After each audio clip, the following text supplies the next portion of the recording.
नमस्कार मित्रों, exam any time में आप सभी का स्वागत है। आज हम यूरोपियों के आगमन पे बात करेंगे आगे, किस पे? फ्रांसीसी पे। अंग्रेज और फ्रांसीसी पे जो कर्नाटक युद्ध हुई और फ्रांसीसी कब आए, तो फ्रांसीसी जो है 1664 में लुई 14वें के समय ये जो है एक कंपनी बनाई। कौन सी कंपनी? The Ind Oriental. और सबसे पहले फ्रांसीसी कहाँ पहुंचे? मेडागास्कर द्वीप पे पहुंचे थे। फ्रांसीसी कौन सी कंपनी बनाई? Company the Ind Oriental. और कहाँ पहुंचे? मेडागास्कर द्वीप पे पहुंचे। और 1668 में भारत में पहली फैक्ट्री सूरत में स्थापित की। कौन? फ्रैंक कैरो ने। और 1669 में दूसरी कहाँ? मसूलीपट्टनम में। तो फ्रांसीसियों ने पहली फैक्ट्री कहाँ स्थापित की? 1668 में। कहाँ? सूरत में। और फ्रैंको किसने खोली? फ्रैंको कैरो ने। और 1669 में कहाँ? मसूलीपट्टनम में दूसरी फैक्ट्री स्थापित की। किसने? फ्रांसीसियों ने। अब एक है कि फ्रांसीसियों के साथ जो सबसे ज़्यादा जुड़ी हुई चीज़ पौंडीचेरी। तो पौंडीचेरी फ्रांसीसियों ने कब बनाया? तो 1673 में फ्रैंको मार्टिन ने वलीकोंडापुरम सूबेदार था, मुस्लिम सूबेदार था, शेर खां लोदी, उससे एक गांव लिया था। शेर खां लोदी था और उससे गांव प्राप्त किया था, छोटा सा गांव था, उसको उन्होंने पौंडीचेरी बनाया। तो 1693 में, जो 1673 में पौंडीचेरी बनाया किसने? फ्रांसीसियों ने। डचों ने परास्त कर दिया और उनसे छीन लिया। क्या? पौंडीचेरी छीन लिया डचों ने, क्योंकि उस समय डच जो है अंग्रेजों का समर्थन कर रहे थे और अंग्रेज उनको उकसाए कि आप पौंडीचेरी किससे? फ्रांसीसियों से छीन लीजिए। तो 1693 में डचों ने पौंडीचेरी छीन ली, अंग्रेज के उकसाने पे। किसने? डचों ने पौंडीचेरी छीनी। किसे? फ्रांसीसियों से। लेकिन रिजविक संधि हुई थी 1697, उसके तहत वापस कर दिया पौंडीचेरी को फ्रांसीसियों को।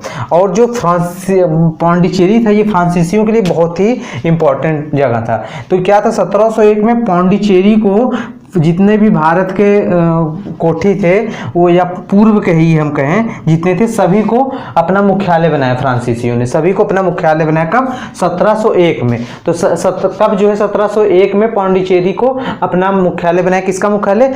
पूर्व के जितने व्यापारिक कोठी थे उसका मुख्यालय 1701 में पौंडीचेरी को बनाया गया। और फ्रैंको मार्टिन को इसका पहला महानिदेशक नियुक्त किया गया। किसको? फ्रैंको मार्टिन को पहला महानिदेशक नियुक्त किया गया। अब हम आते हैं जब अंग्रेज और फ्रांसीसी, क्योंकि जो है दोनों में बहुत ज़्यादा प्रतिस्पर्धा बढ़ गई थी। डचों को तो अंग्रेजों ने परास्त कर दिया था अब वेदरा के युद्ध में। और जो है अब फ्रांसीसी और यूरोपीय कंपनियों में पुर्तगाली भी लगभग खत्म ही हो चुके थे। केवल इनका जो सबसे ज़्यादा प्रतिस्पर्धा अंग्रेजों का किससे रह गया था? फ्रांसीसियों से रह गया था।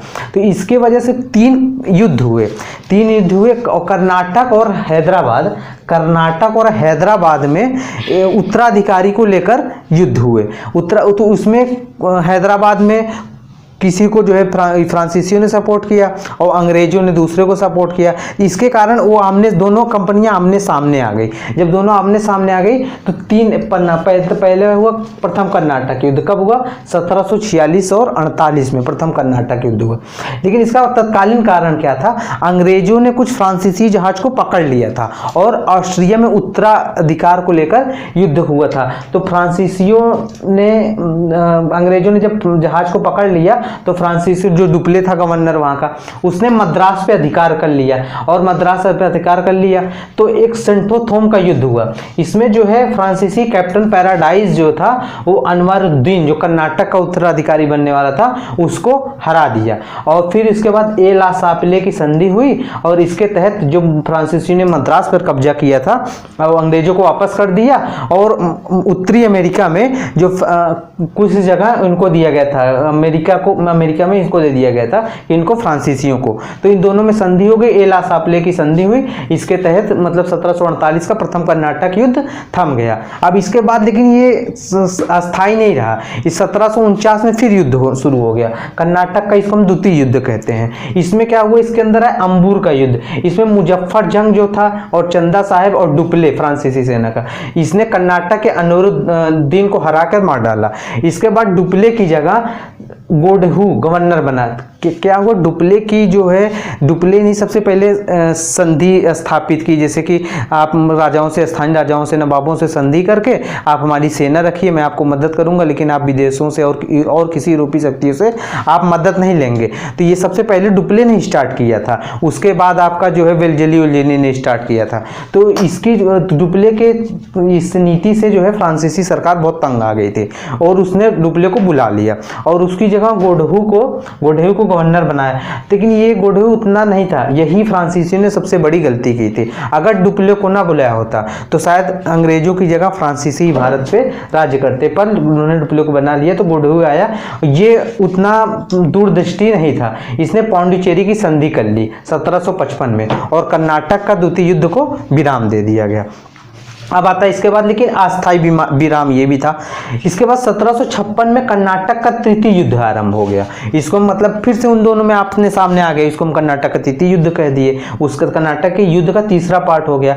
अब इसमें क्या हुआ था, ये किसका विस्तार था? जैसे पहले ऑस्ट्रिया का उत्तराधिकार का पहला युद्ध था, तीसरा किसका था? जो यूरोप में सप्तवर्षीय हुआ था युद्ध, उसके कारण जो है यहाँ फिर से आमने सामने फ्रांसीसी सेना और अंग्रेजी सेना आ गई।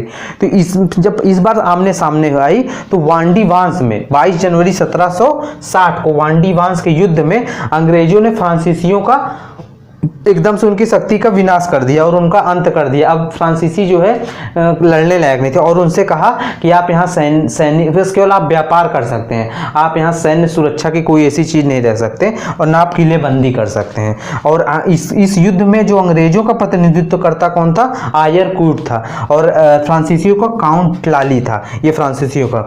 और जब ये युद्ध किसके तहत हुआ था, इनकी संधि जब हुई, इनको मतलब फ्रांसीसियों को पौंडीचेरी और इनकी जीती हुई जगह वापस कर दी गई, लेकिन कहा आप केवल व्यापार करेंगे, आप कोई ऐसी चीज नहीं करेंगे, राजनीतिक काम कोई नहीं करेंगे। तो 1763 में पेरिस की संधि के तहत इन दोनों में फिर से समझौता हो गया और कर्नाटक का युद्ध समाप्त हो गया। तो यहां तक हमारी फ्रांसीसियों की बात होती है। एक अंग्रेजों के बाद आए थे, डेन आए थे और एक Swedish company, Swedish east India company 1731 में आई थी और 1600 में अंग्रेजों के बाद 1600 में डेन आए थे डेनमार्क से। और इन्होंने 1720 में जो है एक ट्रांकबोर में वहां जो है पहली अपनी कंपनी स्थापित की थी और 1745 में सब बेचकर अपना ब्रिटिश सरकार को चले गए थे। और 1731 में एक स्वीडिश ईस्ट इंडिया कंपनी आई थी और उसने भारत से कोई व्यापार नहीं किया, केवल चीन तक अपने आप को सीमित रखा। हाँ, अब देखिए हम इस पे कुछ क्वेश्चन कर लिया जाए कि फ्रांसीसियों पे क्वेश्चन कौन कौन से आते हैं। तो जैसे सबसे पहला क्वेश्चन आ सकता है कि भारत में फ्रांसीसियों ने अपनी पहली फैक्ट्री कहाँ स्थापित की थी? तो सूरत में स्थापित की थी। कब की थी? 1668 में। क्वेश्चन जेंटलमैन यही से बनेगा, फ्रांसीसियों ने अपनी पहली फैक्ट्री कहाँ स्थापित की थी? 1668 में सूरत में स्थापित की थी। और दूसरी कहाँ की थी? मसूलीपट्टनम में। कहाँ? कब? 1669 में हुआ था। अब इसके बाद जो इंपॉर्टेंट क्वेश्चन आते हैं, ये कर्नाटक के तीनों युद्ध आपसे एग्जाम में पूछे जाते हैं। तो कर्नाटक के युद्ध और इनकी जो संधियां हुई थी ये पूछे जाते हैं। और पांडिचेरी कब बनाया था? तो पांडिचेरी 1673 में बनाया गया था। किससे लिया था? फ्रैंको मार्टिन ने वलीकोंडापुरम के सूबेदार से, शेर खान लोधी से लेकर पांडिचेरी बनाया था, एक गांव था उसको बनाया था। अब हमारे जो क्वेश्चन पूछते जाते हैं, जैसे प्रथम कर्नाटक युद्ध कब से चला, ऐसे आपको आ गया तो कब? 1746 से 1748 तक चला। इसके तहत क्या हुआ था? फ्रांसीसियों ने मद्रास पर कब्जा कर लिया था, दूसरा क्वेश्चन हो गया। तीसरा क्वेश्चन, इसके बीच में जो एक और युद्ध हुआ, सेंटोथोम का युद्ध कब हुआ था? 1748 में, प्रथम कर्नाटक युद्ध के अंतर्गत ही। इसमें क्या होता है? कैप्टन पैराडाइज जो फ्रांसीसी था, उसने अनवरुद्दीन को, कर्नाटक का जो था उत्तराधिकारी, उसको हरा दिया था। प्रथम कर्नाटक युद्ध के तहत कौन सी संधि हुई थी? एला-सापले की संधि हुई थी। प्रथम कर्नाटक युद्ध का तत्कालीन क्या कारण था? अंग्रेजों ने फ्रांसीसी जहाज को, कुछ फ्रांसीसी जहाजी बेड़ा को पकड़ लिया था, ये तत्कालीन कारण था। और दूसरा, ऑस्ट्रिया का उत्तराधिकारी का युद्ध छिड़ चुका था, ये दो कारण थे। अब आता है दूसरा कर्नाटक का युद्ध। ये पूछा जाता है कब हुआ था? 1749 में, 1749 से 54 तक हुआ था। इसके अंतर्गत एक युद्ध हुआ था, अंबूर का युद्ध हुआ था। इसमें मुजफ्फरजंग, चंदा साहब और डुप्ले ने किसको हराया था? अनवरुद्दीन जो कर्नाटक का उत्तराधिकारी था, इसको हरा के मार दिया था। अब आते हैं हमारा जो है डुप्ले की जगह कौन सा गवर्नर आया था जब फ्रांसीसी सरकार परेशान हो गई तो उसके जगह डुप्ले को अपने बुला लिया फ्रांस में और गोडहू को गवर्नर बना दिया गया। तो डुप्ले की जगह कौन आया? गोडहू आया। इसने कौन सी संधि की? पौंडीचेरी की संधि की। कब की? 1755 में। तो अब आपसे पूछता जाता है कर्नाटक का द्वितीय युद्ध कब हुआ? 1749 से 54 के बीच। पौंडीचेरी की संधि कब हुई? 1755 में। ए लासा पहले एक संधि कब हुई?